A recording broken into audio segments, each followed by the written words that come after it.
ಬಸವಣ್ಣವ್ರು ಹೇಳ್ತಾರೆ ಎರಡೆರಡು ಪದ ರೀ. ಕಾಯಕವೇ ಕೈಲಾಸ. ಏನ್ ಅದ್ಭುತ ಸರ್. ಆದ್ರೆ ಕಾಯಕ ಕೈಲಾಸ ಯಾವಾಗ ಆಗುತ್ತೆ ಗೊತ್ತಾ? 3 ವಿಷಯಗಳಾಗ್ಬೇಕು. ಒಂದು, ನಿಮ್ಮ ಕಾಯಕ ಅರ್ಥಪೂರ್ಣವಾಗಿರ್ಬೇಕು ಸರ್. ಎರಡನೇದು, ಆ ಕಾಯಕ ಮಾಡ್ತಾರಲ್ಲ ಸರ್ ಕಾರ್ಮಿಕರು, ಅವ್ರು ನಾವು ಗೌರವ ಕೊಡ್ಬೇಕು ಸರ್. ಅವ್ರು ಕೆಲಸ ಮಾಡೋ ಜಾಗದಲ್ಲಿ ಅದ್ಭುತವಾದ ಗೌರವ ಕೊಡ್ಬೇಕು ಸರ್. ಮೂರನೇದು, ಅವ್ರು ಮಾಡುವಂತ ಕೆಲಸಕ್ಕೆ ತಕ್ಕಂತ ಸಂಬಳವನ್ನ ತಕ್ಕಂತ ಸಮಯದಲ್ಲಿ ಕೊಡ್ಬೇಕು ಸರ್. ಇದು 3 ಆಗ್ಬೇಕು.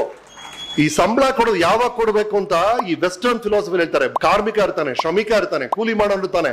ಅವ್ನ್ ಕೂಲಿ ಮಾಡ್ತಾನಲ್ಲ, ಕೂಲಿ ಮಾಡಿ ಹಣೆಯೆಲ್ಲ ಬೆವ್ರನ್ನ ತೆಗೆದು ಬಿಸಾಕ್ತಾನಲ್ಲ, ಆ ಬೆವ್ರು ನೆಲ ಮುಟ್ಟಕ್ ಮುಂಚೆ ಅವ್ರು ದುಡ್ಡು ಕೊಡ್ಬೇಕು ನಾವು.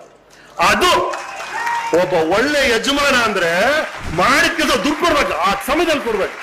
ಅದು ಸರಿಯಾದ ಯಜಮಾನ ಅಂದ್ರೆ.